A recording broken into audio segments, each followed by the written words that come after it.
Muito boa tarde, boa noite, boa madrugada, bom dia! Estamos iniciando aqui hoje jornada dupla, mais uma viagem pela história da música cristã no Brasil, especial, tarde especial. Daqui a pouco estaremos com Heloísa Rosa para falar um pouquinho, nada, para falar bastante dessa trajetória importante que nós temos na história da nossa música. Então, Fabiano Pascoal, é isso, Fabiano?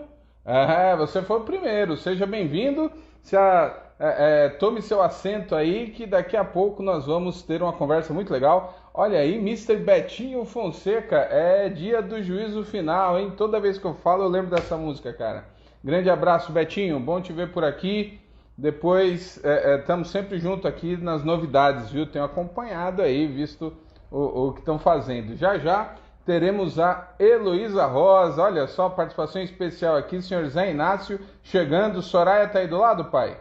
Tá aqui, Júnior Eliakim também, do Rio de Janeiro. Olha só, Cíntia Suzane, Cile Páscoa. Olha só, Fabiano Páscoa, que bacana. Ok, Fabiano, agora eu já sei. Paulo Neto, a turma tá chegando aí, já já. Heloísa Rosa estará conosco aqui para conversarmos um pouco. Aliás, alguns fatos interessantíssimos na carreira dela. Né? E aí, Cintia, um abraço aí. Cadê a Daça? Tá aí do lado? Manda um beijão para ela, viu? Suelen também está acompanhando. Daqui a pouco a Nívia entra. E já já nós estaremos aqui com a Heloísa. Deixa eu até mandar para ela. Falei com ela há pouco. Aqui. E ela deve estar chegando, na verdade, lembrando que é uma live internacional, que ela não está no Brasil. Então oremos pela conexão, né? Nesses tempos aí, fazia tempo que eu não fazia live nesse horário, então era o horário que dava para ela e a gente está aqui registrando essa história, né? Então muito bacana. Hoje de manhã, Beni Maldonado do Fruto Sagrado, foi muito legal. Outra história bacana, o pessoal que está chegando agora no perfil, tem muita live legal aí para vocês acompanharem, hein? Que bacana, Cíntia. Tá bom, pai? Tá em São Paulo? Tá curtindo um frio por aí ou não? Aqui tô suando, acabou de sair uma passeata aqui. Tava até preocupado, com medo de dar problema na live, mas a turma já caminhou. Som, foguete. Eleição a todo vapor por aqui, né? Então, fica assim, olha só, Nívia entrando aqui, não é a Soares, é a minha. Tá aí a Sussu assistindo, que gosta bastante também. Já já estaremos com a Heloísa Rosa. Então tá bom. Vão aí comentando o que vocês têm achado aí das lives. Ela já falou que estava chegando aí, estava entrando. Então tem algumas curiosidades aí que talvez eu até estava me deparando aqui com alguns dados interessantes. Olha só, moto aqui.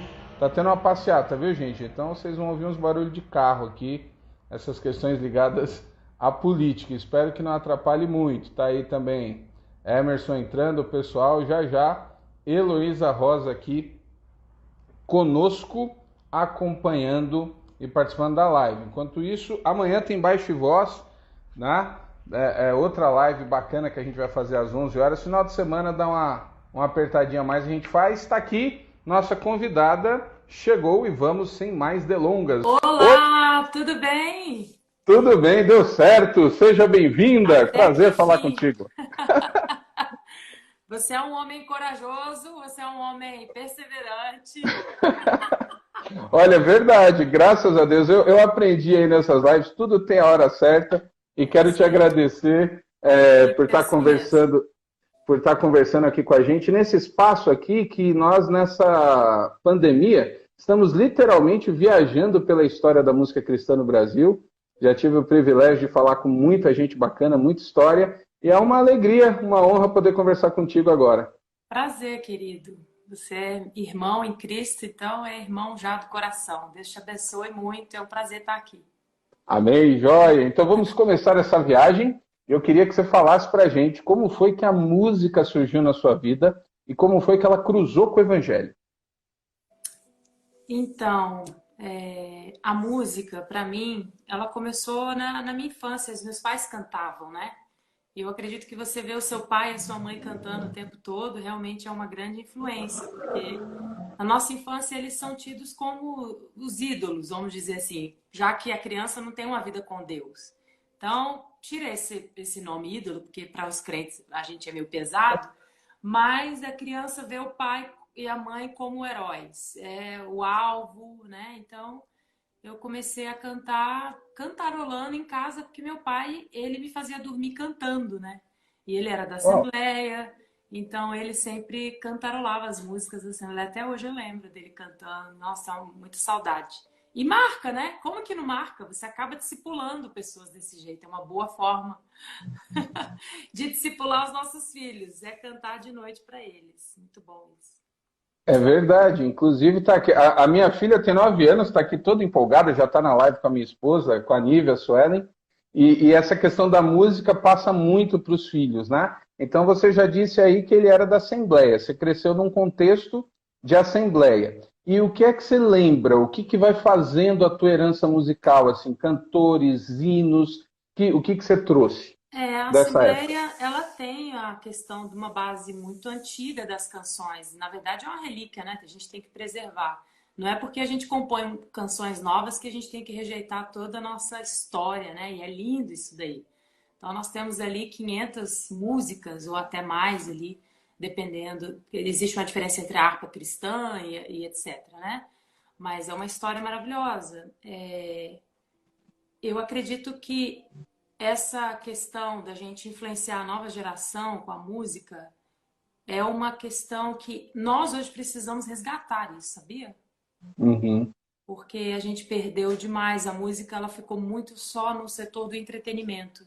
E a gente perdeu uhum, a visão da música ser educadora, dela ser uma sinalizadora do que a nossa geração acredita. As pessoas não percebem, mas o que está na boca das pessoas, a arte denuncia aquilo que elas estão vivendo, aquilo que elas estão crendo. Então, a gente pode declarar que existe uma decadência musical, artística, existe uma decadência mundial, global, e essa decadência, ela reflete só no nosso coração, o fundo, né, do pote, né?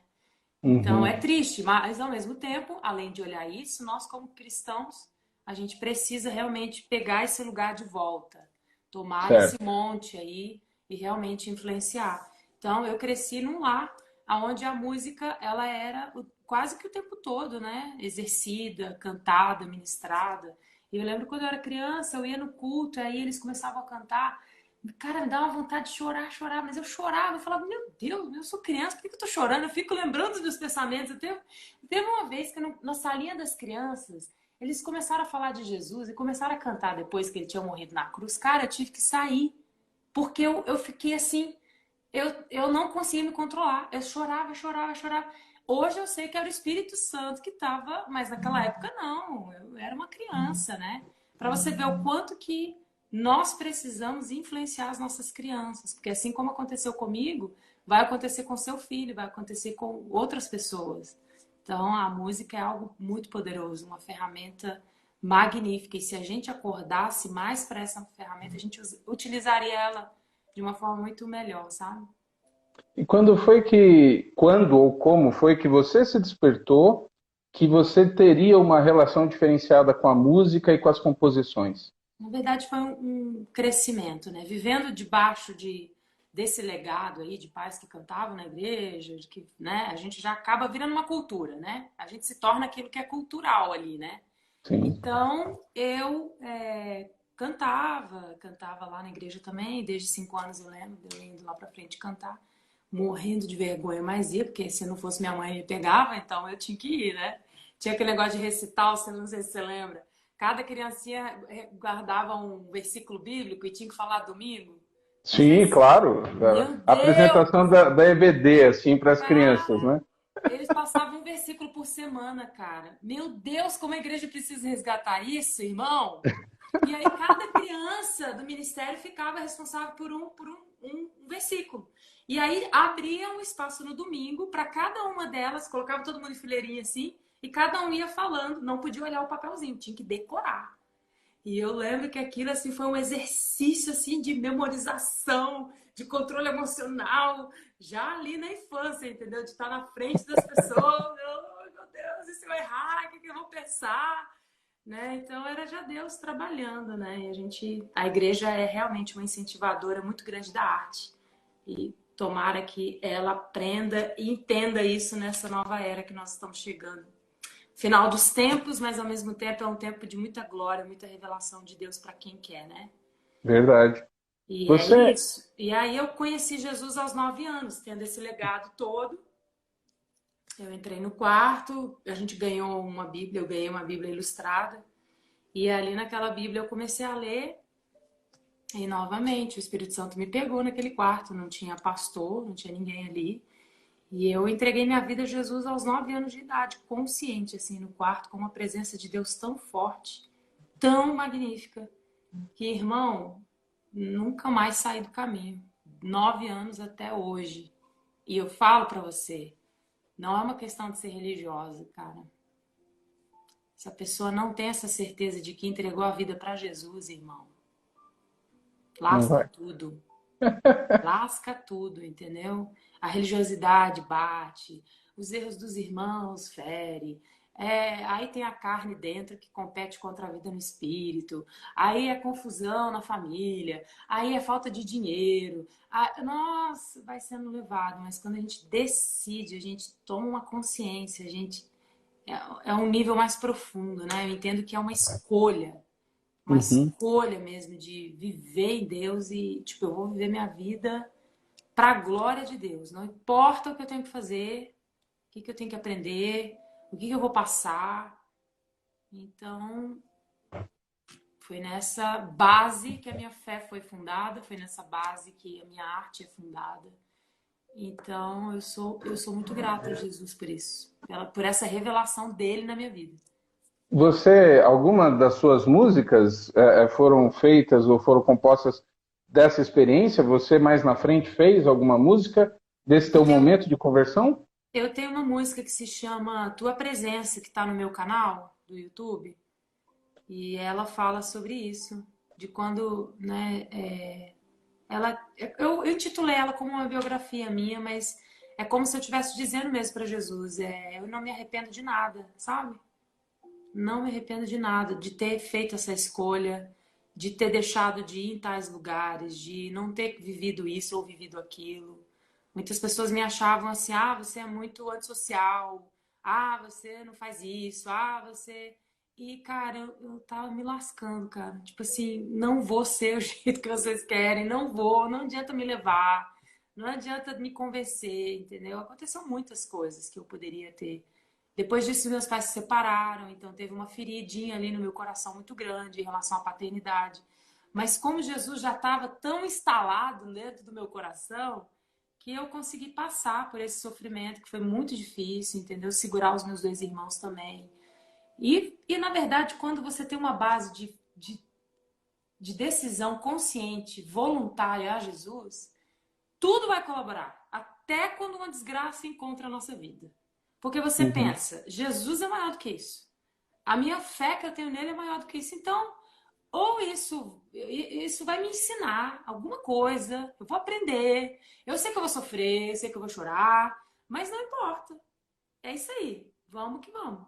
E aí cada vez a sua fé vai ficando mais forte, porque aí você vê Deus trabalhando naquela situação, te explicando coisas profundas, consertando até o seu futuro para você não errar naquilo que seus pais fizeram. Daí Deus te dá um novo casamento, um novo terreno para você plantar, de acordo com aquilo que Ele vem te ensinando.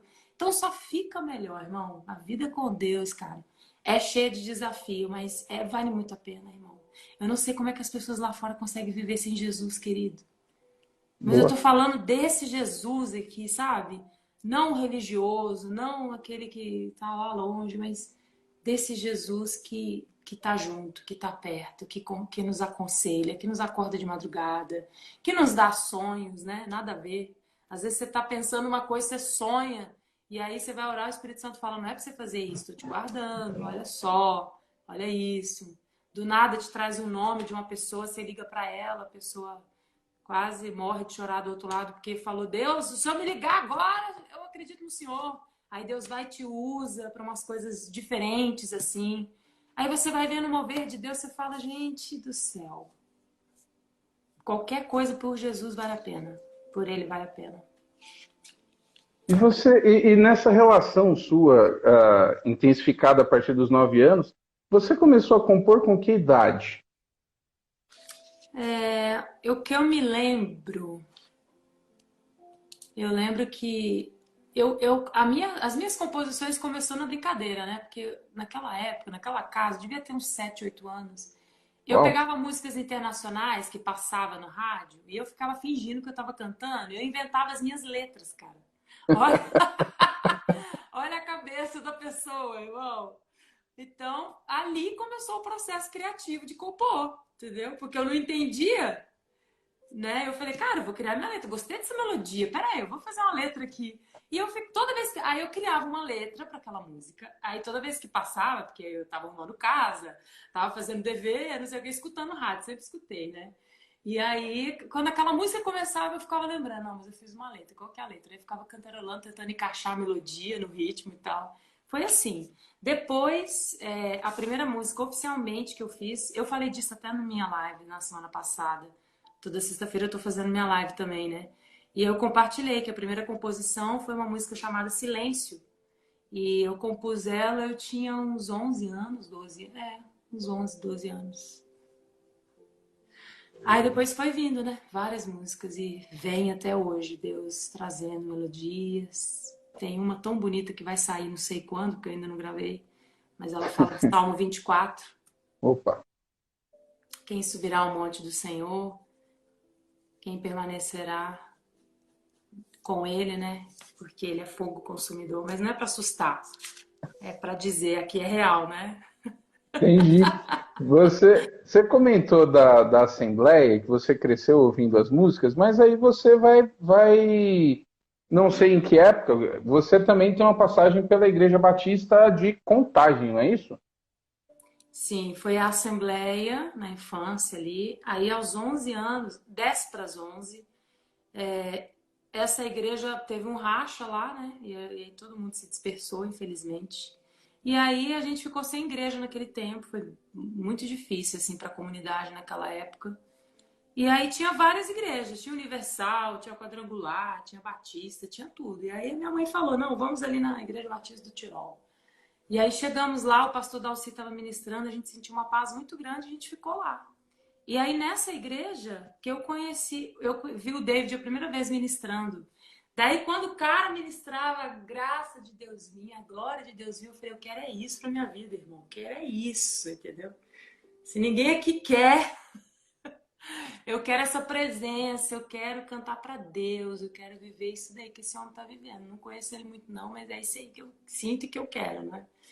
E aí ali começou. Ele já tinha ido umas outras vezes na nossa igreja. E a gente eu mesmo sendo da outra, já tinha participado, mas aos 10 anos foi quando eu conheci o David na Igreja Batista do Tirol. E aí, seguindo a história... 10 anos? 10 anos. E aí eu só fui cantar, gravar pela primeira vez aos 14 anos, quando eu conheci o pastor Cirilo. Mas antes disso teve o Clamor pelas Nações, um ano antes. 13 anos. O Clamor estava fazendo um CD...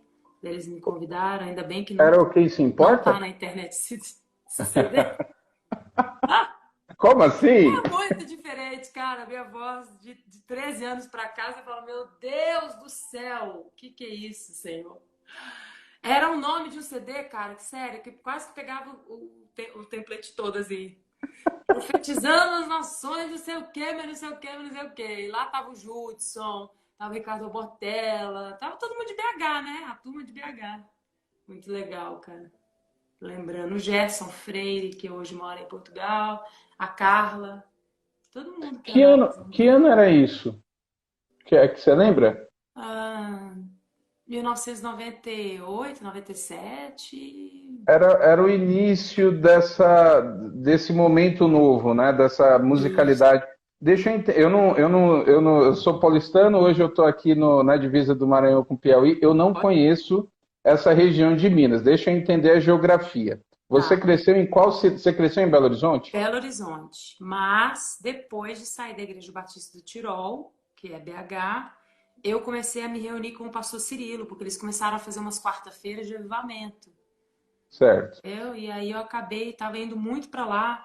E também, infelizmente, né? Sempre tem uns religiosos que não gostavam muito do fogo, do reteté. E eu era do reteté, né, irmão? Então, aí eu falei, gente, acho que eu achei minha turma. Deus abençoe vocês, mas eu vou seguir meu caminho, né?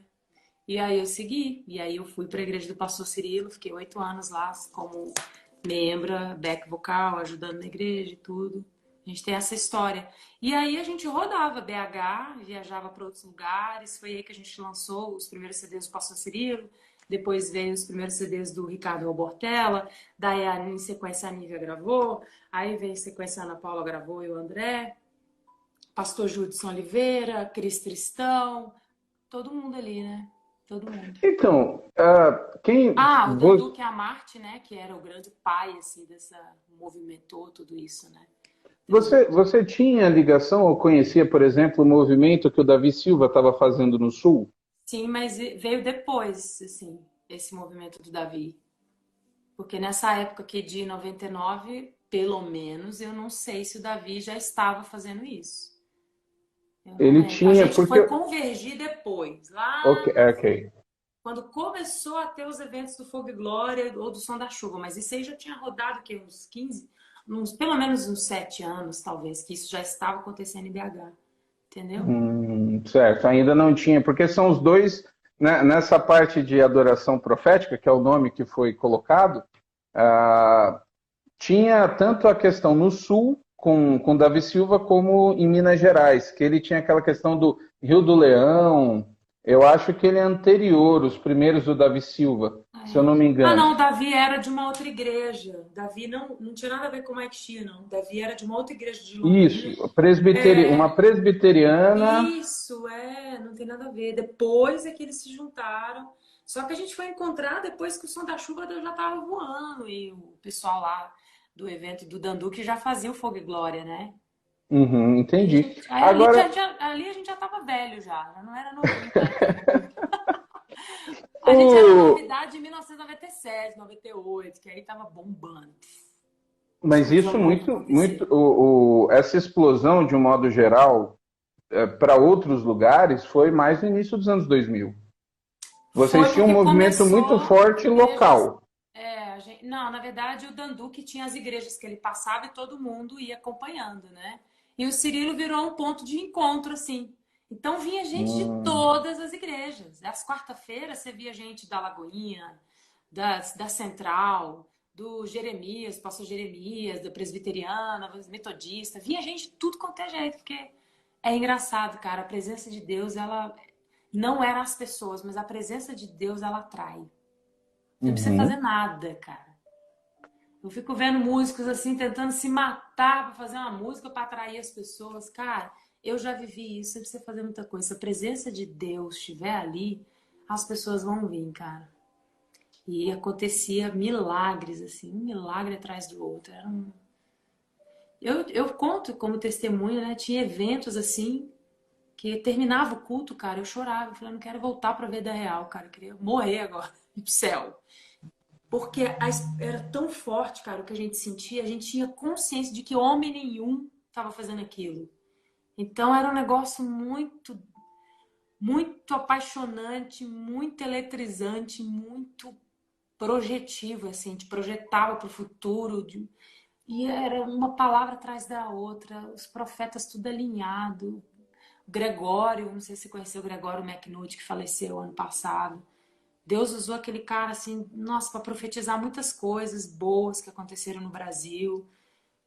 Meu Deus, foi uma junção de águias assim, muito forte. Deus fez isso, né? Ele E que você fez. é extremamente nova, você era muito nova. É, eu Quando era. você falou que começou. Quem foi que. Você que começou a cantar e ouviram, te convidaram? Como é que você entrou na questão do apoio vocal, do backing vocal? Não, eu entrei na Igreja Batista do Tirol e aí eles fizeram uma noite de 9 talentos. Eu tinha 10 anos. E aí eu participei e eu cantei e eu ganhei. E o prêmio era ganhar um sanduíche lá do dogão da igreja. Belo prêmio, diga-se de passagem. Cara, mas era tão bom que todo mundo queria aquele dólar e tal. Engraçado, adolescente, né? Aí ficou todo mundo nessa expectativa. E aí foi assim que começou a minha história. Mas eu cantava, cara, assim, ó. O povo falava que ninguém viu o meu rosto. Eu cantava. E foi assim por muito tempo, né? Até Jesus me ajudar com a timidez foi tenso. Assumir Incrível. isso. É. Você viveu esse movimento desde o início, mas como eu te falei, até para quem estava fora daquela região, as coisas não chegavam. E lembrando a turma, estamos falando de uma época que a internet não era o que é hoje, não existiam redes sociais, dependia-se muito da questão de divulgação. Você chegou a pegar LP? LP você não gravou, né? Não, LP, não gravei não. LP já estava saindo naquela época, Isso. né? Assim, a Mas gente tinha um era. aparelho em casa, até ouvia, mas não era muito mais curtido. Ah, naquela época, o que era top eram as fitas cassete, aquelas fitinhas pequenininhas que você Uhum. ficava rebobinando às vezes com a caneta, porque não tinha paciência Sim, de ficar gravando escrevendo. muito de rádio também, né? Walkman, a coisa assim. Exatamente, cara, nesse tempo aí. E aí eu lembro que o Danduque uma vez me deu uma fita dessa. Meu Deus, não sei como é que aquela fita não arrebentou. Era de um cantor americano chamado Kent Harry. E ele tem uma música do Jeremias 99 que ele fala: Oh, I know I have a plans for you, declares the Lord. Essa passagem fala: eu sei os planos que eu tenho a seu respeito, declaro o Senhor. Nossa, cara, mas pensa, eu viajava. Eu entrava no quarto para adorar, irmão. Se deixasse, eu ficava ali um dia inteiro. Era muito bom. Meu Deus, como o céu parava. Céu para. Quando a presença de Deus vem, o céu para, né? Então, essas fitas me acompanhavam. Onde que eu ia, eu levava o que eu queria estar ouvindo, né? Isso, até eu tô vendo que ó, chegou o Kleber, que foi quem fez a ponte aí, grande Kleber, valeu, tá Kleber, aqui. Kleber! Kleber que toca pouco também, hein? Tá aí, guitarrista, né, muito bacana, agradecendo. Eu tô vendo o pessoal aqui falando da questão aí de você tocar. Gente, essa live aqui é mais contando a história, tá? Então não é a live que ela vai ficar cantando. Inclusive a sua live é às 9, é isso? No Isso, horário do 9 horas Brasil? da noite. 9 horas. Então aqui ela vai soltando um trechinho ou outro ali, a gente aproveita, mas Já, aqui é já para dei aí um inglês aí, ó. Tô arrasando o inglês. aqui é para ouvir a história, para a gente saber um pouco outro lado. E eu também, como a gente vai contando a história, não dá para ficar fazendo as perguntas que vocês estão fazendo, tá? Então acalme, porque normalmente as perguntas surgem no Ah, decorrer mas aqui pega uma boa aí. Pega da uma boa. caminhada. O pessoal que está pedindo para você cantar, vamos Não, ver mas aqui o que aí surge. 9 horas a gente canta, né? Na minha Pois live é, tá lá. vendo? É assim. Eu Vamos falar da queria história, porque a história a isso. gente conecta, né? Por falar entrando nessa questão da história, a gente tem alguns marcos dessa época. Curiosamente, o Diante do Trono vai estourar no final dos anos 90, ah, num estilo, o início do Diante do Trono, um principalmente, ele não é na pegada do que estava acontecendo. Por exemplo, é Não, diferente do estilo de Santa Geração. sim. E por causa do fenômeno que o Diante do Trono se tornou, todo aquele movimento que estava em Minas, ele expandiu além das pessoas que já conheciam. E aí as coisas começaram a caminhar também. E você participa de alguns trabalhos que são, antes de entrar na sua carreira solo, você participa de alguns CDs muito importantes. E você, inclusive, participa do Poderoso Deus, por exemplo. Né? Você estava ali na equipe. Quando vocês estavam gravando, você já deixou bem claro que era aquela questão do mover, mas tinha a percepção de que estava acontecendo algo realmente diferente, que ia tomar conta do Brasil. Quando você ouviu o Poderoso Deus a primeira vez, por exemplo, o que você percebeu assim na hora? Essa música, ela é diferente. Tinha esses insights? Sim. A gente sentia no ar. Ah, quando a gente fazia back, a gente pegava muito essa questão do espontâneo, né? E eu lembro do dia, eu com uma calça lá de skatista, não sei nem porquê, fico lembrando de uma blusa branca, a gente adorando lá na igreja, e de repente o pastor Cirilo começou a cantar Sua Presença é Real, só que era um espontâneo, não era uma música que ele tinha feito ali, entendeu? Tipo, eu trouxe de casa, vamos pegar aqui, gente, bota aí, toca. Não, ia adorando e as músicas iam nascendo assim, sabe? Mas cada música, cara, uma mais linda do que a outra, uma presença de Deus tão forte. E o que é de Deus voa, amigo. O que é de Deus vai. Você não precisa fazer muita força, entendeu? Então, sim, a gente sentia que estávamos vivendo um avivamento. Totalmente. Total. As conversões eram muito doidas, assim, na Praça 7. A gente começava a cantar o Jeremy Bouncer também, Uhum. nos eventos. A gente fez visitas em presídios, cárceres feminino, masculino. E era só. Eu lembro que a ordem do Danduque era just worship, apenas adore. Esquece dessa Praça 7 aqui, de quem tá passando, esquece e adora. E esse era o mandato, né? E a gente fazia isso. E as pessoas vinham nas ruas dizendo assim: eu quero Jesus, por favor, ore por mim. Por favor, ore por mim. Você não precisava pregar. Por favor. Era um negócio muito louco, muito doido. E às vezes a gente teve várias experiências, né? Essa era uma.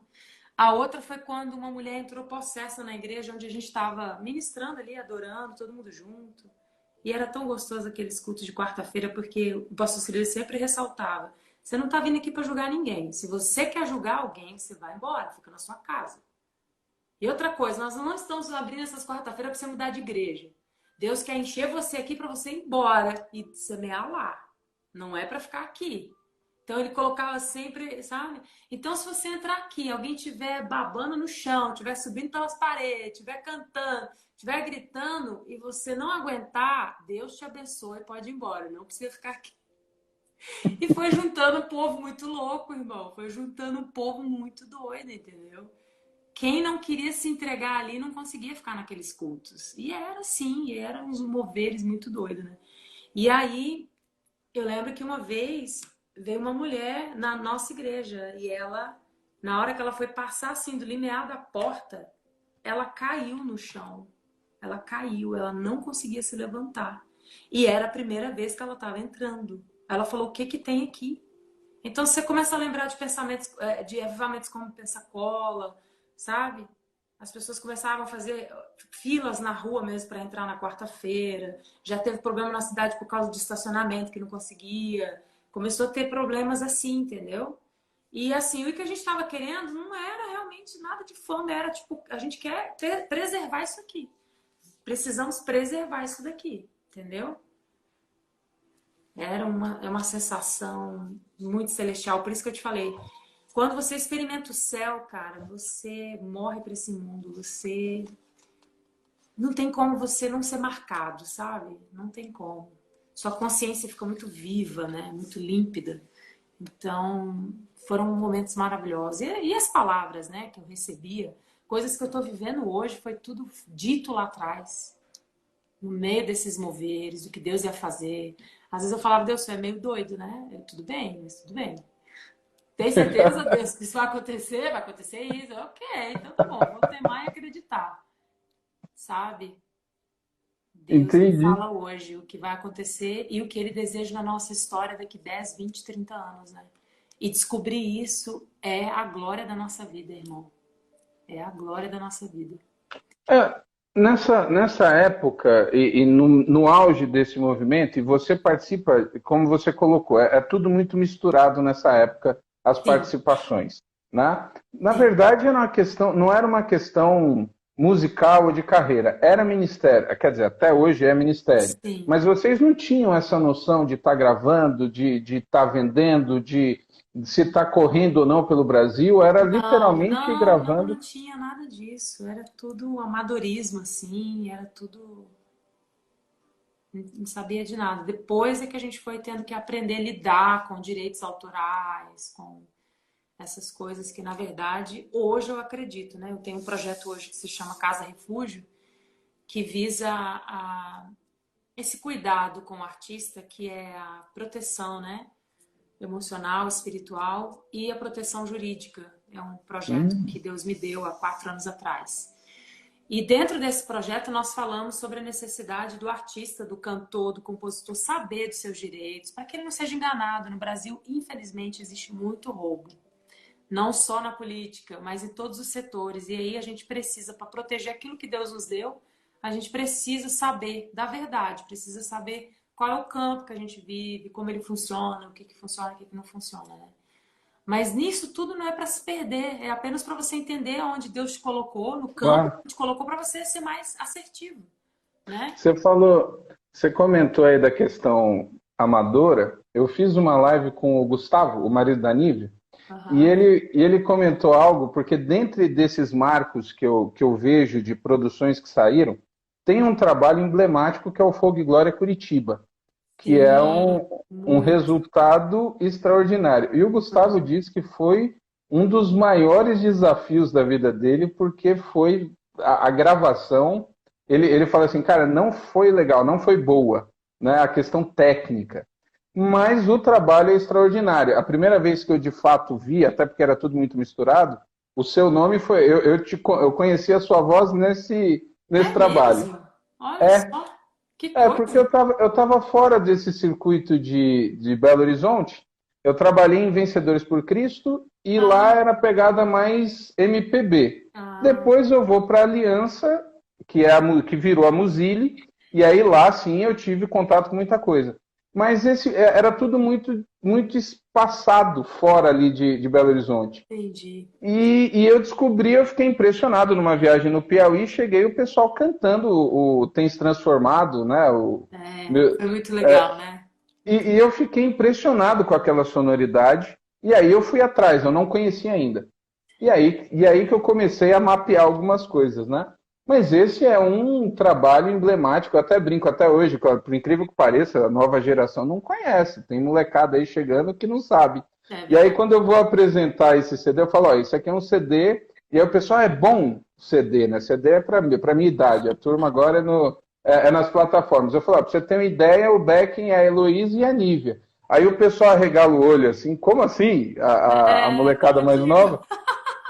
Falou, como assim elas? Eu falei, elas são back. Aí você tem uma ideia da qualidade. Esse projeto, o que, que representou? Como é que foi essa ligação com o próprio David? Você ouviu e depois cantando com ele. Na sequência tem o Abraça-me também, né? É, na verdade, assim, o David foi, eu acho que um dos últimos que eu cantei, né? Mesmo tendo conhecido ele lá atrás na nossa igreja, primeiro eu gravei com o Ricardo Robortella, depois o Cirilo ouviu e chamou para cantar aquela música Teu Fluir é melhor, que ficou bem conhecida na época, né? E aí, depois disso, gravei com esse CD em Curitiba. Foi a primeira vez que eu vi Curitiba. Ah, coração! Morei em Curitiba há 11 anos agora, antes de vir para Orlando. Então, a nossa igreja tá lá até hoje, né? Tipo, a gente é da mesma igreja aqui em Orlando, também tem alcance. Então, a gente tem uma história com Curitiba. Mas a primeira vez que eu fui em Curitiba foi com o David para gravar, no Teatro da Música. É o nome daquele lugar lá. E foi muito, amei a cidade, foi muito bom estar com a Nívia, com o pessoal, foi muito bom. Então, Foi um mesmo marco. com a questão técnica ali, e eu não sei se isso chegava para vocês, mas depois o outro que gravou esse trabalho É, foi o Abner. mas quem sofre mesmo É é os o pessoal do gravadores, som. irmão. A gente tá nem aí, não quer saber de nada. Então, é isso. Eu fiz É que com o cada Abner história tem também. uma visão, né? Minha visão eu tava na lua, irmão. Eu tava querendo adorar. O que eu ia pensar se tinha cabo, se não tinha? A gente não queria nem saber de nada, né? Estava ali Mas contigo. com certeza eu acho que o Gustavo deve ter tido algum problema, porque eu lembro que quando a gente chegou, a gente ficou todo mundo deitado no chão, assim, cara. Sei quantas horas dentro daquele. Eles alugaram, né? Um, um ônibus gigantesco para ir, né? Descendo todo mundo junto. Aí eu lembro que a gente chegou, tava todo assim, cansado, deitando ali no chão, ficando lá, não tem como ensaiar agora. Ah, tem não, tá bom, daqui a pouco ensaia. Então, vamos conversar de outras coisas, né? E aí a gente ficava conversando, conversando. Então, é isso.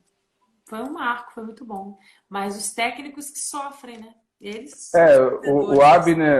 O Abner, o irmão do Azaf, também gravou, ele que captou ali na hora, É, eu e ele lembro. comentou das dificuldades. Mas quando terminou, você bateu e falou assim, "Ei, e fizemos aqui algo diferente. Esse é outro que vai.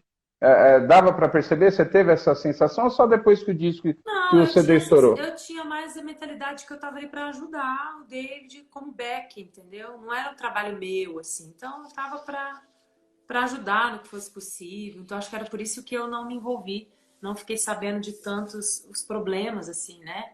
Dessas coisas.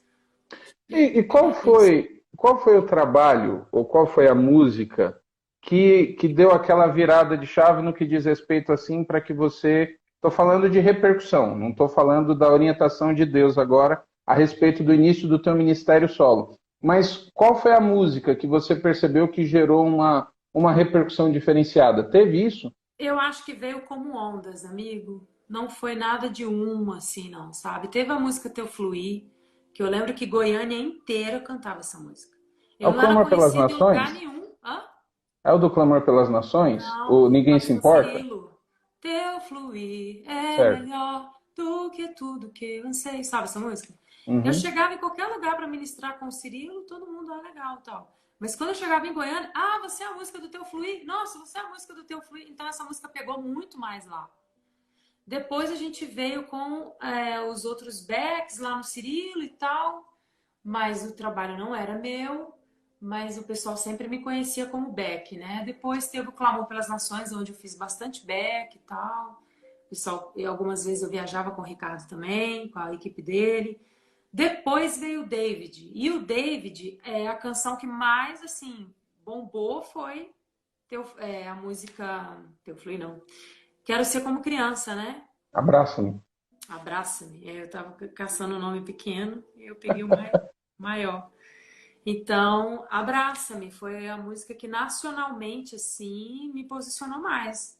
Mas, mesmo assim, não era uma música autoral, era do David, de tudo. Eu acho que a música, assim, que marcou a minha carreira mesmo é a música Jesus é o Caminho.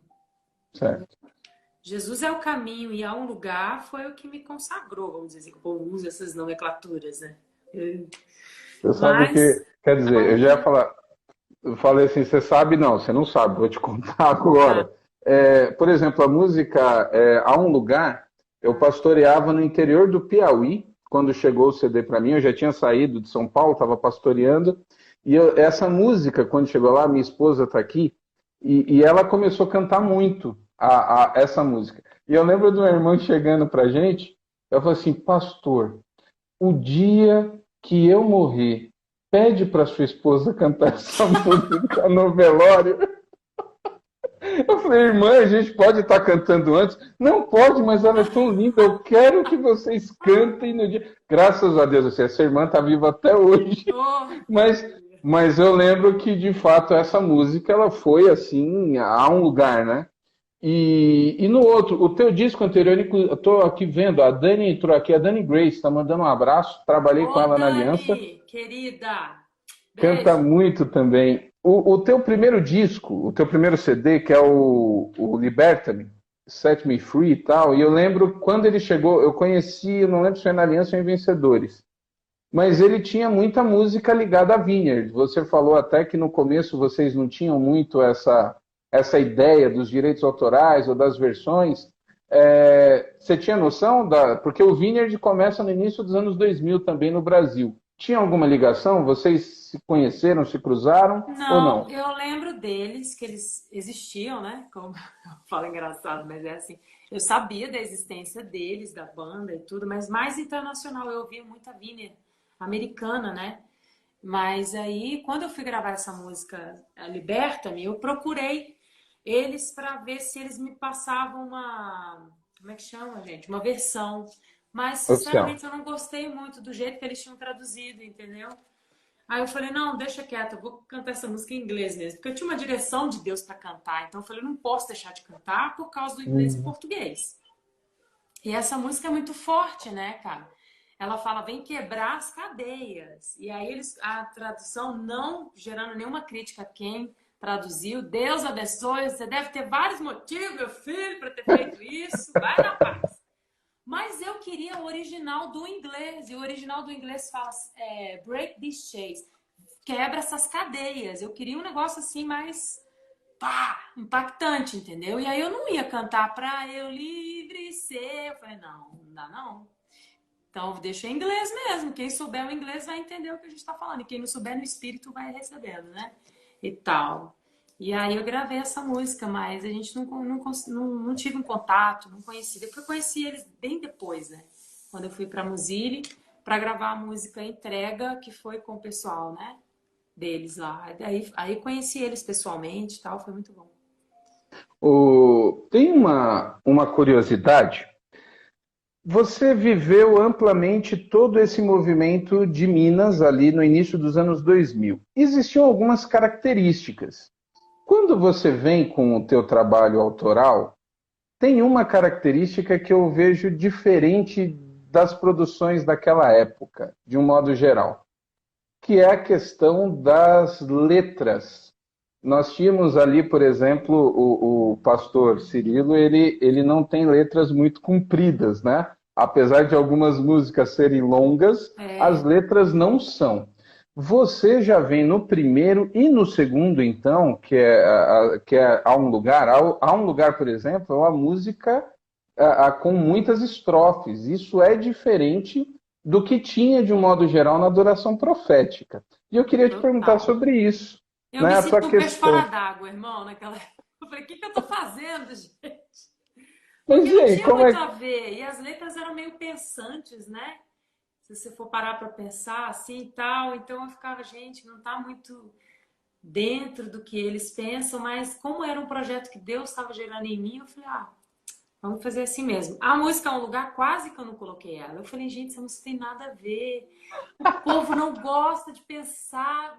Como que o povo vai guardar uma letra tão grande, né? Eu fiquei assim, boto ou não boto, coloco ou não coloco. Imagina se não tivesse colocado, irmão. Por isso que a gente não pode ir muito pelo que a gente pensa e acha. A gente precisa de outros amigos, né? Pessoas que estejam perto da gente para equilibrar. E Graças a Deus que eu coloquei. uma outra curiosidade nessa fase, você falou dessa questão mais pensante. A tua banda deu, na verdade, a tua banda se transformou na frente no Palavra Antiga, né? Até acabaram de perguntar aqui se nessa época o Marcos Almeida estava contigo. Eu fiz uma live com ele e ele comentou sobre essa fase. Era algo ali, tanto do teu jeito quanto da banda, até que ponto um influenciou o outro nessa questão mais pensante agora que você acabou de colocar? Não, Tinha as isso? Você letras todas sentia? eram minhas, as músicas todas, eles não me ajudavam em nada nas composições, eles me ajudavam na execução só, né? E a música, na verdade, quando eu montei a banda, o Marquito não tava, né? A gente chamava ele de Marquito, né? Era só eu, meu irmão, o Lucas e o Felipe. Não tinha o Marcos ainda. Então, a produção musical do CD Liberta foi eu que fiz, né? Tipo, vamos lá, gente, essa melodia assim, eu quero assado, lá, e foi assim. No segundo CD, que foi o Andando na Luz, o Marco, eu estava procurando um tecladista. E aí a gente rodou com vários, porque tinha uns caras meio noiados, meio nada a ver. Lá em BH, daí que chamava um, não dava certo, chamava outro, não dava certo. E eu, ai Deus, como é que nós vamos fazer, né? E aí alguém falou do Marquito, tem um cara, tal, tá terminando a faculdade, não sei o quê, ele toca bem.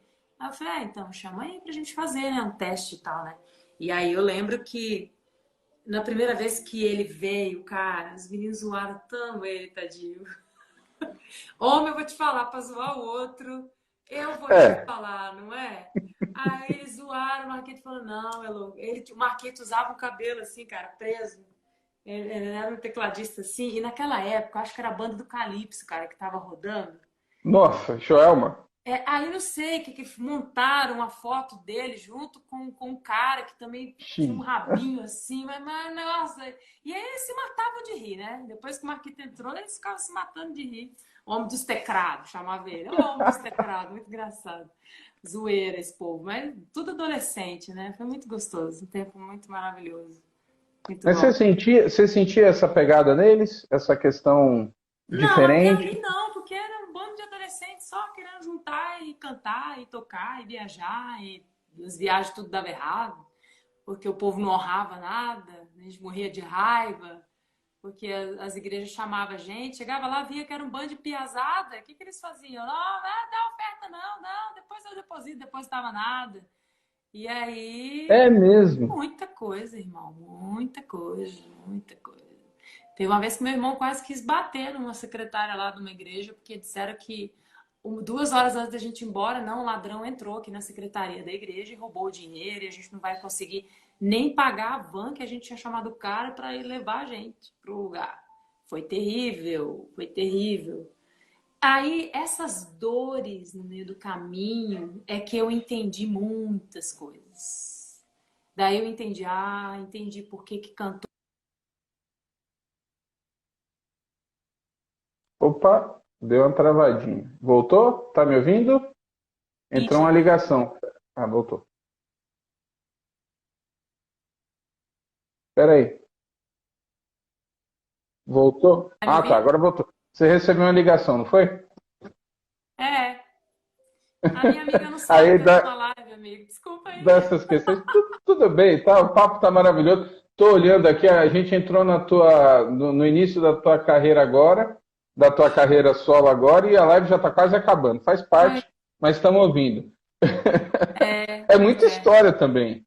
É muita história, mas essas dores também no caminho forjam o nosso caráter, né? E a gente tem a possibilidade de aprender, de evoluir, de crescer. Dói, mas é como eu te falei, quando você está grudado em Jesus, tudo isso você passa, né? E Deus vai nos ensinando em todas as coisas. É isso. Você comentou muito e ficou nítido de como foi importante, de como o movimento ali no final dos anos 90 de adoração profética, que é o termo que a gente usa. Eu acho engraçado ouvir o pessoal falar worship hoje em dia, porque eu lembro muito dessa época, né?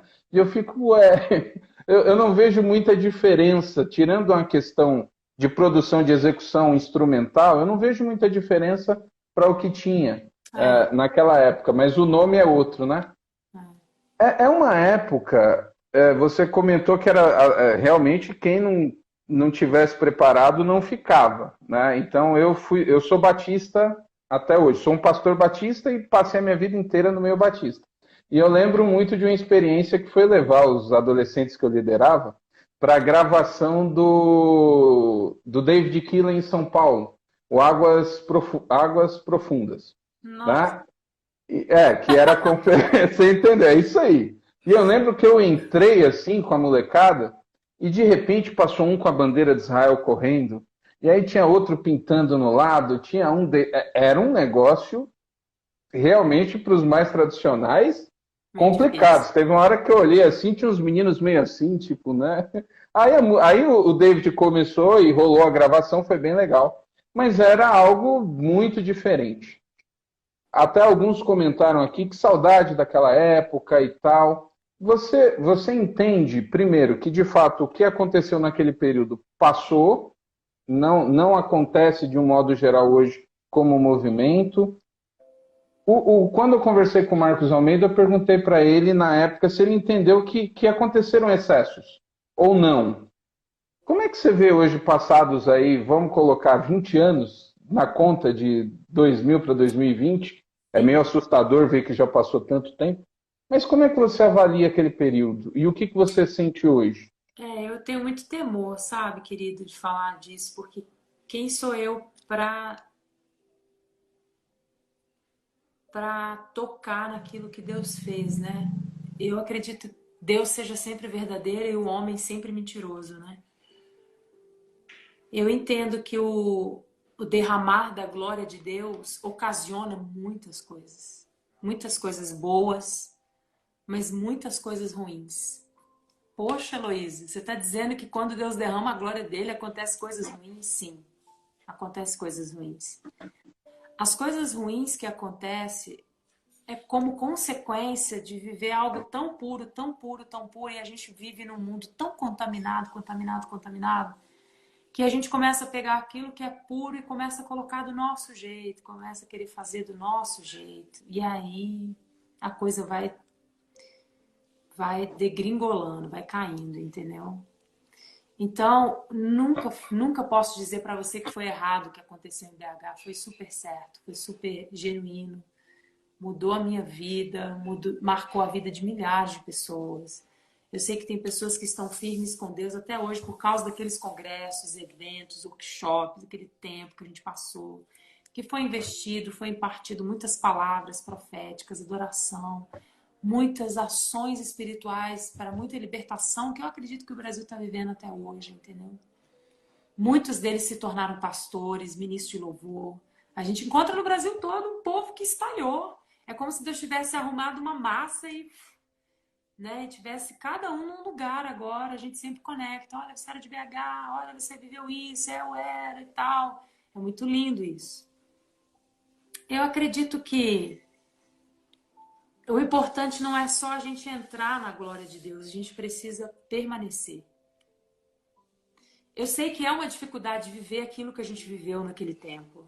Eu sei que Deus derrama a glória dele em momentos específicos daquela forma.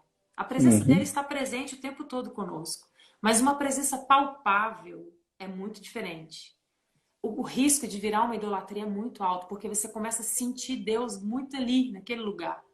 E eu acredito hoje que é por isso que Jesus não vem num lugar, porque se ele pisasse em qualquer lugar do Brasil, o mundo inteiro ia perder tempo só idolatrando um lugar, ia perder ele. Porque a gente tem essa tendência carnalmente de fazer isso. Aconteceu aqui, então, uau, esse lugar é importante. Não, o importante não é o lugar, o importante é a presença que veio. Né? Então, aconteceu os excessos por causa da carnalidade, não por causa da glória de Deus. Né? Agora, quem comeu do maná, quem foi alimentado por ele, sabe do pão espiritual que recebeu. E quem foi fiel a esse pão, permanece fiel até hoje, sabe? Permanece. Mas eu acredito que, se eu fosse contribuir para alguma coisa, eu ia dizer que faltou um pastoreamento após a pessoa receber toda aquela glória, todo aquele chacoalhejo que ela recebia, né? Eu acho que ela recebia muito, muito no espírito, mas por não ser trabalhada na alma, se perdia, entendeu? Entendi. Então, não importa o quanto nós podemos receber de Deus no espírito, se a gente não adentrar no campo da alma e não deixar que Jesus nos salve dos nossos traumas, nos tire desses lugares doídos de desmerecimento, e aí que vem tantas discussões, confusões, rebeliões, manipulações. Se a gente não deixa o evangelho entrar nesse campo da nossa alma, realmente a gente compromete, né, a presença de Jesus. Então é isso, querido. É isso que eu penso. E eu acho que hoje nós podemos ter uma visão muito mais ampliada, né? A gente viveu intensamente, puramente aquilo, mas nós amadurecemos, né? Hoje nós sabemos que a gente precisa andar sobre duas bases, que é o poder e a palavra. Não dá para andar fora. Não que não tinha a palavra, tinha muita palavra, mas eu acredito que faltou essa questão do discipulado, de você pegar a geração e falar, eu tô aqui, eu vou impartir a presença de Deus sobre você, mas você vai ser tratado como filho. Se eu precisar, eu vou puxar a sua orelha. Vou fazer isso sim, porque também isso é necessário.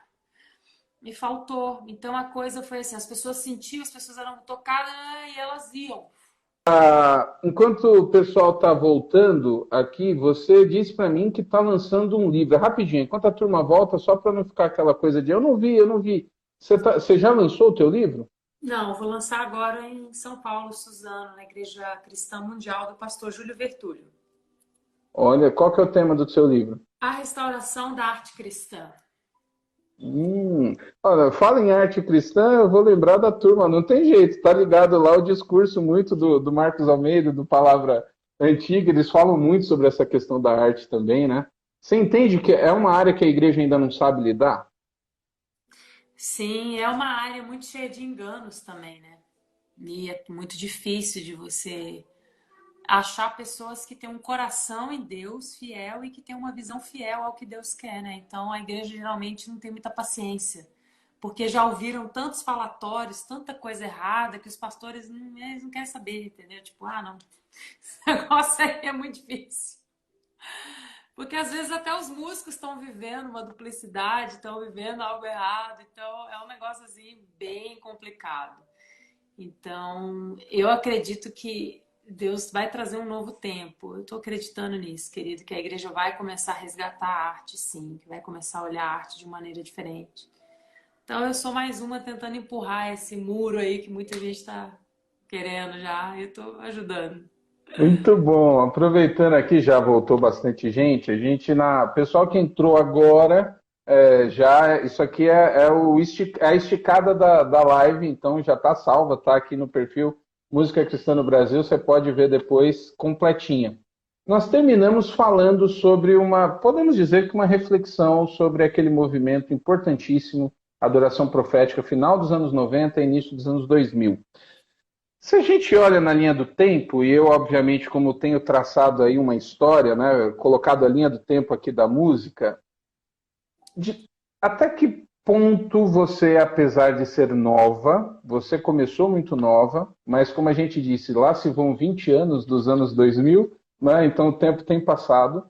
Até que ponto você entende que a geração atual, que a turma que está hoje na frente, nos microfones, talvez nos púlpitos, mas na área da música, até que ponto essa geração, elas pegaram o bastão de vocês, ou você não vê isso? Você sente que é uma geração que nasceu nessa influência ou não? Você entende que o que está acontecendo hoje é outra coisa?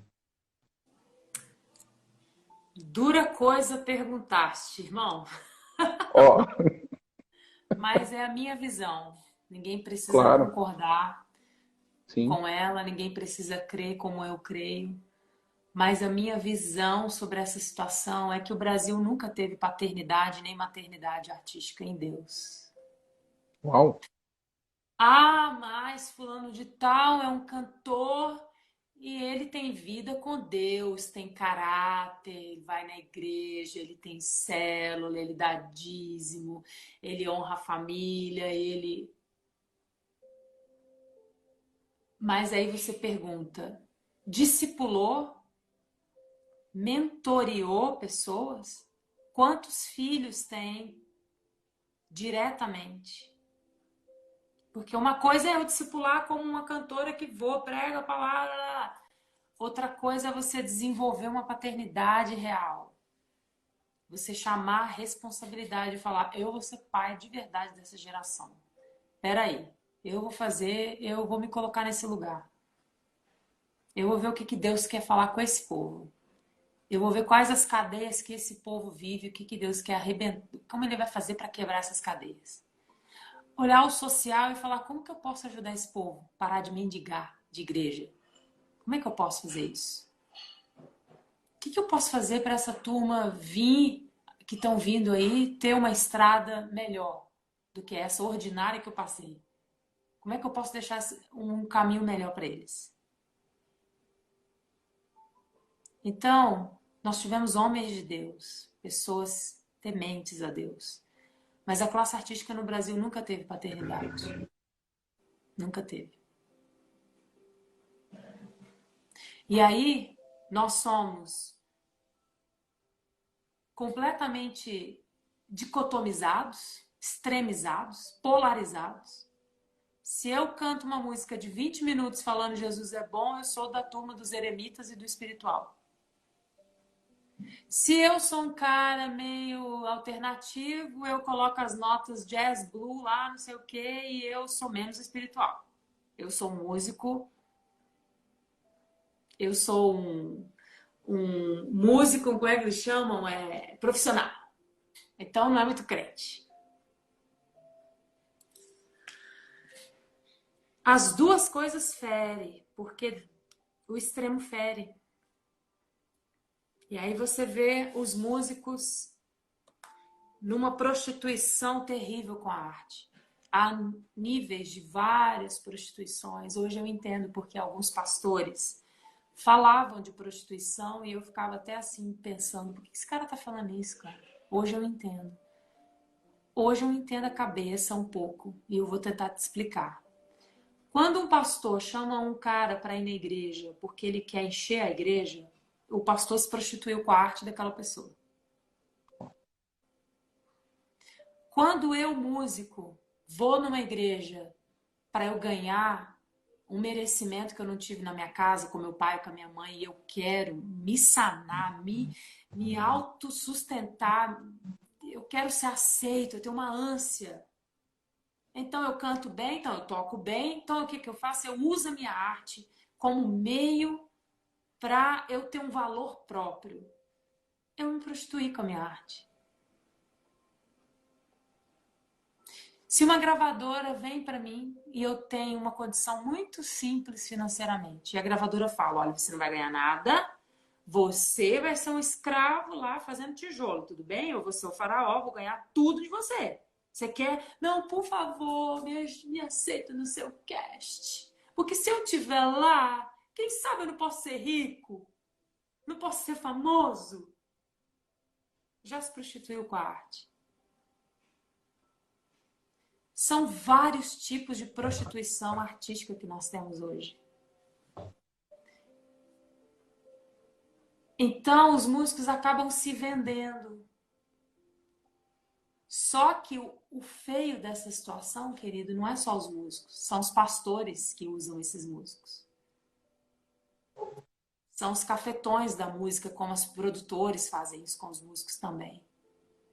São as gravadoras, aonde eles não estão nem aí, quer nem saber, só choca aí. Você vira uma chocadeira. Faz um hit. Não, sua música não tá boa, você tem que fazer uma melhor. Se vai vender ou não vai, não. Faz o seu melhor. Quando você tem essa visão que Deus abre em relação à classe artística, eu fiquei 1 ano chorando por isso. Eu fiquei mal pra caramba, porque eu estava dentro de um campo, dentro de uma classe, onde eu não via os grilhões. Eu não via essas coisas. Eu estava com a cabeça tão assim, eu sou uma música, as pessoas gostam da minha música, não, né? Eu tenho que sobreviver, então eu vou fazer meu CD, mas eu não tinha esse tipo de pensamento. Foi quando eu vim morar nos Estados Unidos, Deus deu uma palavra, meu marido já era cidadão americano, não vim pra cá pra ter documento, nem pra melhorar de vida, porque minha vida era muito boa no Brasil, graças a Deus. Tinha igreja, tinha célula, meus pastores, não queria sair. O Brasil pra mim era o meu oásis. Mas como Deus, ele é pai, ele tira a gente de onde que for preciso, quando aquilo se tornou o oásis da nossa vida. E me colocou num deserto aqui tão grande. Porque eu saí da minha terra, deixei o meu povo, tudo que eu fiz, tudo que eu tinha de carreira. E Deus começou a me ensinar coisas completamente diferentes. E foi aí que ele começou a me falar, você já viu a dor dos músicos? Você já reparou como o músico sofre no Brasil? Como os direitos autorais não são pagos? Você já viu como eles são ovelhas que não têm pastores? Você já viu tanto que a liderança muitas vezes me ama, mas por não entender eles, castram o dom deles? E Deus começou a falar para mim, lembra de quando você era criança? O que você ouvia? Todo artista não presta. Todo artista só quer a glória para si. Músico tem problema na igreja porque, olha, poxa, o Lúcifer caiu, né? Então, logo, todos eles têm problema. Músico, raça difícil. Músico? Que é isso? Esse povo aí ninguém aguenta. A raça mais difícil na igreja é músico. Que coisa doída. Que coisa terrível. Não, vou chamar o pastor, vou colocar ele lá no melhor hotel. Os músicos dele? Bota lá com a irmã lá, José das Couves lá, fica lá naquela casa lá mesmo. Quantas vezes eu não passei por isso? Aí eu te pergunto, Deus me fez ver tudo isso para sair quebrando com a liderança, para falar mal? Não. Eu me coloco profeticamente nesse lugar para dizer que Deus deseja restaurar o coração dos pais aos filhos e dos filhos aos pais. Só que a responsabilidade maior é sobre nós como pais, não é dos filhos. Eu e você é que precisamos ter paciência com o nosso filho. Ele não tem que ter, ele é uma criança. Quem tem que ter é eu e você. Não é ele. Você você entende que poderíamos dizer que a nova geração, eles são órfãos nesse aspecto ou estão órfãos?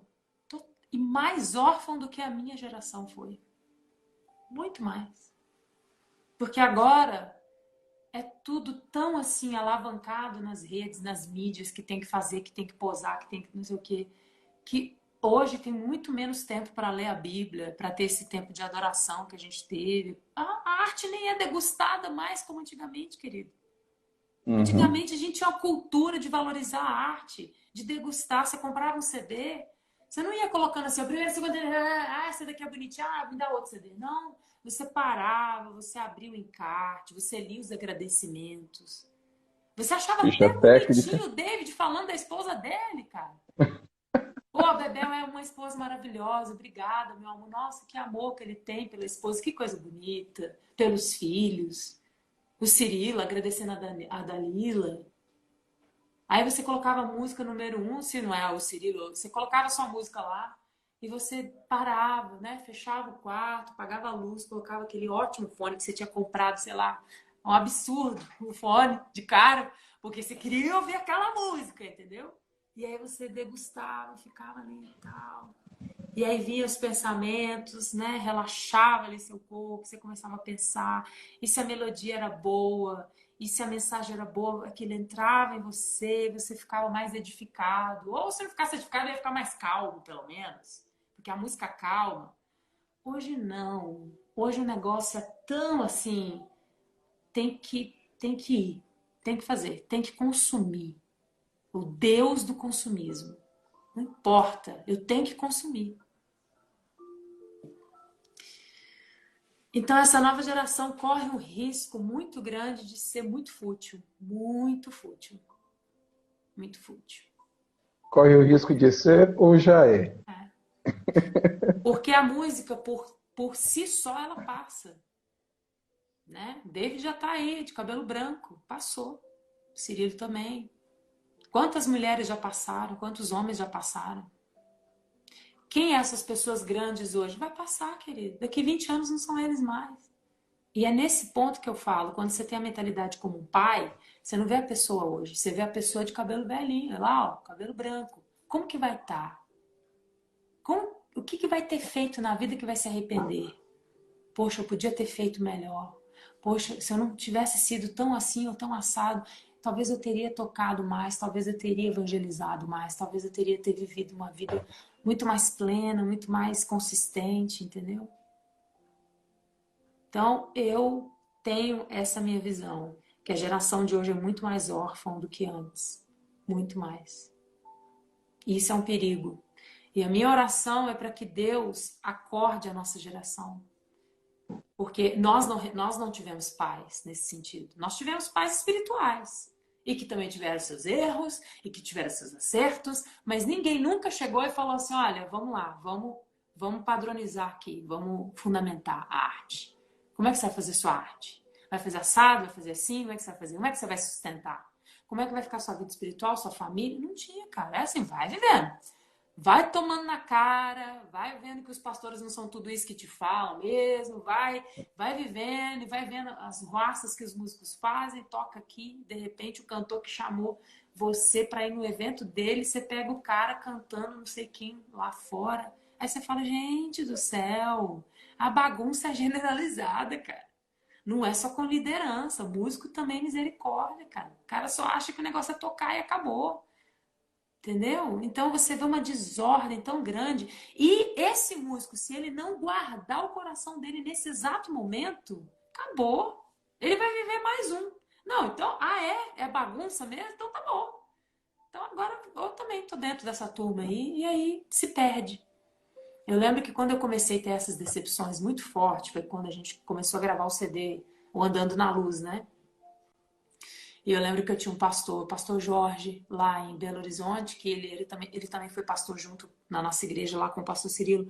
Eu me abria sempre com ele, com a esposa dele, eu falava, olha, eu não tô dando conta, cara. Olha isso que aconteceu, olha isso, olha isso. E eu lembro que uma vez eu fui orar no meu quarto e eu tava falando, Deus, o coração tá doído, Deus. Eu não quero saber desse povo, eu não vou cantar mais, eu não vou. Isso, pra quê? Eles não vão ouvir. Não faz sentido. Pra quê? Você pode chamar outras pessoas, não precisa de mim não, entendeu? E aí Deus falou pra mim, nesse exato momento, você vai ter que direcionar seu coração. Porque antes, você falava mal dos cantores, mas você não estava na pele deles. Antes, você só era back na igreja. Entende? Você ficava atrás lá do Cirilo. Então, muitas coisas não chegavam até você. E agora que você está indo para o outro lado, você está vendo como que a estrada é terrível.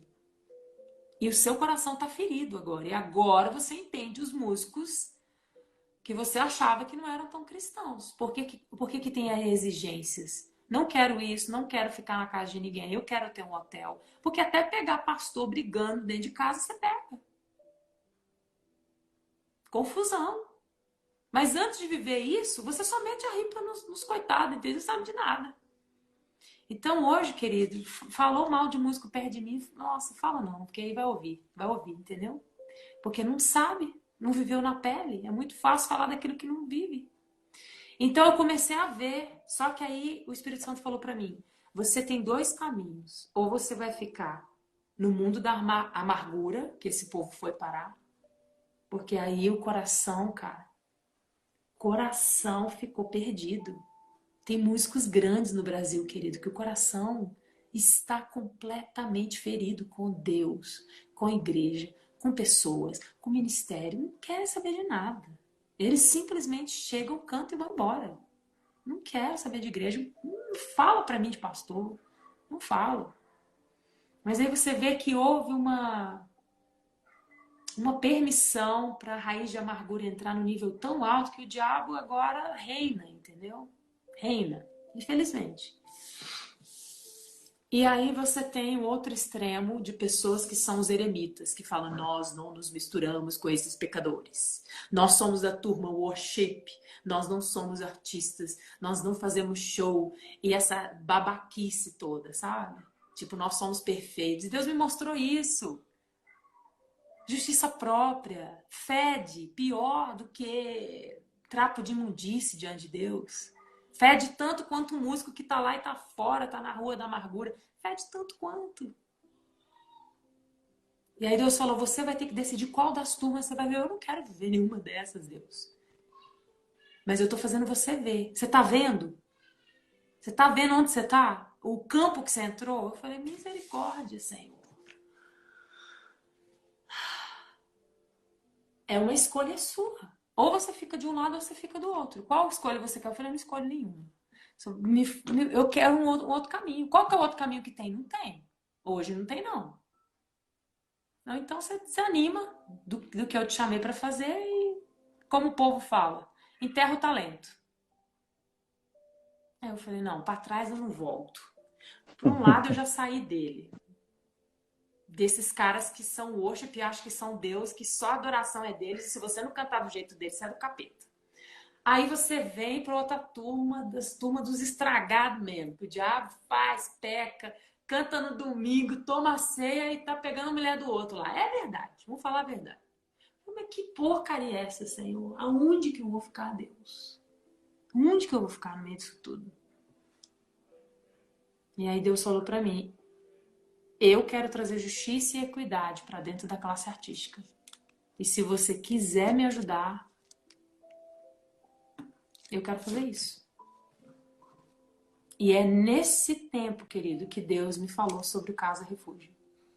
Um lugar onde os artistas, músicos, cantores, compositores irão receber palavra, água, ensinamento, norte, proteção jurídica, restaurando a amizade, restaurando a comunhão entre os artistas que não têm, é um falando mal do outro, é um invejando o outro.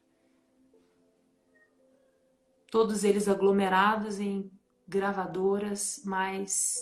Ah, mas por que a minha música não foi? Por que a gravadora não investiu minha música? Uma disputa terrível. Onde Deus vai ser glorificado nisso, cara? Deus não fez a arte para ser assim. A arte é de Deus. O que nós estamos fazendo com isso, cara? O que nós transformamos a arte, cara? Que tristeza. Esse não é o alvo. Nunca foi o alvo. Eu sou da turma tal, eu sou da turma Y. O que é isso? Nós viemos de Deus, a arte veio de Deus. Então, eu creio que Deus está levantando um novo exército, sabe? De pessoas que vão se dispor a viver a arte segundo Ele. Você comentou e falou, eu creio que Deus está levantando, né? Você tem essa sensação de que, assim como as coisas vão acontecendo e Deus levanta um aqui, amanhã é o aniversário da reforma, por exemplo, né? E a reforma não foi um movimento organizado. O próprio movimento que você vivenciou de adoração profética não teve aquela questão de ser. As coisas foram acontecendo. Você tem identificado esses sentimentos? Você enxerga ou tem visto essa sua percepção em outros nomes, você começa a ver isso incomodando mais pessoas ou ainda está começando, literalmente? Já estão perguntando aqui se tem um Instagram do Casa Refúgio, como é que está isso hoje? É um movimento surgindo ou ainda é inicial com você? Queridos, eu não vou falar que só eu tenho essa percepção. Eu acredito que muitas pessoas talvez têm, ou nunca falaram, ou têm e vão falar. Mas o que eu estou entregando para vocês aqui hoje é o meu coração, assim mesmo, entendeu? Que é o que Deus tem me falado, é o que Deus tem me incomodado, é o que Deus me levantou para fazer. Eu tenho certeza disso, entendeu? No meu propósito de vida. Eu entendi que Deus me deu uma voz hoje, não era só para eu ser Heloísa Rosa, mas é para eu poder levantar essa casa. Eu entendo isso hoje, sabe? Com essa visão. Então, se tem ou não tem, eu não sei. Mas se quiserem se juntar, é o que tem para hoje. Entende? Entendi bem agora, entendi bem agora. Olha, eu estou aqui, o pessoal comentando, gente pedindo para salvar. A outra live está salva, essa aqui eu vou salvar também. Entendo que são momentos importantes, momentos como esse. Às vezes a gente está aqui numa conversa, nem imagina o alcance que vai ter, que outras pessoas, ou que nessa live aqui tantos músicos estão acompanhando e acredito que se identificaram com muita coisa que você colocou. Então, eu estou muito feliz dessa conversa, inclusive caminhando para esse lado, né, com palavras tão sinceras e tão importantes de reflexão, né? Às vezes as pessoas querem contar só o glamour ou mostrar a trajetória mesmo do holofote, e eu estou muito feliz de ouvir suas palavras. Amém, querido. Nós compartilhamos vida e é a vida que nutre, né? Não só coisas Exatamente. pontuais. É legal as coisas pontuais porque elas têm um marco e têm uma reverberação, mas a vida que Deus gera em nós através das situações é que comanda, né? Então é isso. Essa é a minha história. Hoje eu tô aqui para dizer que Deus vai levantar no Brasil. Nós vamos fundar, agora depois de 4 anos eu gerando essa visão, nós vamos fundar a Associação Casa Refúgio em Curitiba no dia 11 de dezembro. Se alguém quiser fazer parte dessa história com a gente, pode ir para lá. Mas a gente vai estar em São Paulo também, né? No dia 7 de dezembro eu vou fazer o lançamento do meu livro que fala a restauração da arte cristã. Legal. Você- E o mesmo dia a gente vai estar inaugurando o núcleo do Casa Refúgio em Suzano. Então seria legal se o pessoal quiser conhecer mais. Com Pode ir lá. certeza. Você estava falando, eu estava me lembrando de uma pessoa que nesse período acabou se tornando, posso dizer, um amigo, que é o Cris do Filhos do Homem. E algumas coisas que você colocou aí, ele já tinha comentado comigo, né? Eu percebo que Deus de fato tem incomodado.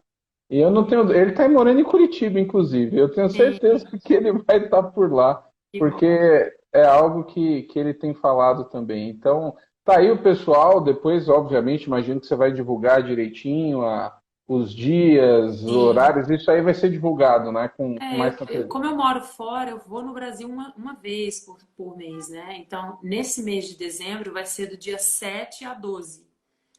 Então, a gente começa assim, São Paulo, Curitiba, depois a gente faz a associação na sexta-feira e aí eu sigo para Brasília, que eu vou fazer o lançamento do livro lá também, e aí depois eu volto para minha casa, entendeu? É Ok. isso. É Uma isso. pergunta que não pode faltar para a gente terminar, obviamente. A esticadinha já deu meia hora, meia live, eu estou com uma Eita. live e meia, glória a Deus. Ô, essa experiência, você disse que passou um ano chorando, né? Quando essas coisas todas tocaram de fato seu coração. Essa experiência virou música? Eu acho que a Yeshua nasceu nesse tempo. Yeshua, Yeshua, glória seja ao Rei. É, tudo é sobre ti, Jesus. Não relacionado ao tema, ainda não, mas eu já tenho preparado alguma coisa. Por quê? Porque tudo estava numa construção tão profunda, não tinha nem material, fosfato assim direito concluído para isso, entendeu? Tipo, agora é que a coisa veio à luz, né? A gente está fazendo. Meu primeiro livro é a restauração da arte cristã. Só que o que Deus já vem me inspirando, já tenho outros engatilhados já, que vão colaborar com aquilo que a gente está estabelecendo, entendeu? Então, eu acho que eu escrevi mais do que eu fiz uma canção relacionada a esse tempo. Mas com certeza virá, porque o Casa Refúgio está nascendo, então a gente vai fazer muita música junto aí, com certeza. Amém. E tem alguma coisa sua saindo agora, ou que acabou de sair em termos de música? Está lançando alguma coisa? Não, a gente vai ainda curtir essas músicas que a gente lançou aí durante a pandemia, né? Porque não foi durante, a gente já tinha gravado elas, mas a gente está curtindo bastante ainda a Abapá e Tudo é Sobre Ti. Eu quero até convidar o pessoal para acompanhar lá também no meu canal do YouTube. A gente Com vai lançar certeza. uma música, a próxima música vai ser Eu Vou Correr Pra Ti. É muito linda ela. Ela é meio dançante assim, é diferente, né? Então, mas eu não sei, talvez eu lance ela só em janeiro, porque dezembro a gente está com muita coisa para dezembro. É o Uhum. nascimento do Casa Refúgio como associação no Brasil, né? E aí a gente tem o lançamento do livro também, são outras coisas que a gente está estabelecendo que ocupa muito espaço de tempo, assim, e tempo, né? Aqui, entendeu? Entendi.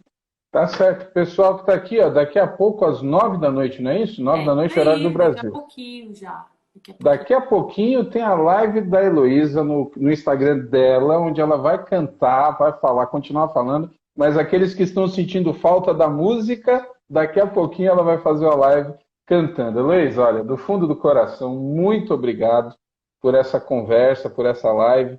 Realmente foi fantástico e eu fico muito feliz como pastor, como alguém que ama música e estou a vida inteira com ligação em música, Ah, trabalhei então você muitos me anos. entendeu. Você entendeu tudo que eu Muito, falei. muito, muito, muito, muito, muito. Então eu fico assim muito feliz de ouvir você falando e orando muito para que essa associação, aliás, a gente entende que é algo que Deus colocou no seu coração, então que é algo que vai acontecer. Isso eu não tenho Amém. dúvida.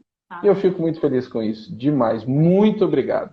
Amém, querido. Foi um prazer, querido. Deus te abençoe, abençoe sua família, sua casa, seu ministério, em nome de Jesus, viu? Amém. Valeu, Luísa. Até a próxima, Valeu, pessoal. Estou obrigada. salvando aqui a turma que quer ouvir ela cantar daqui a pouquinho, 9 da noite, live da Isso. Heloísa. É que Obrigadão, gente. isso Até aí. a próxima. Tchau, Valeu. tchau.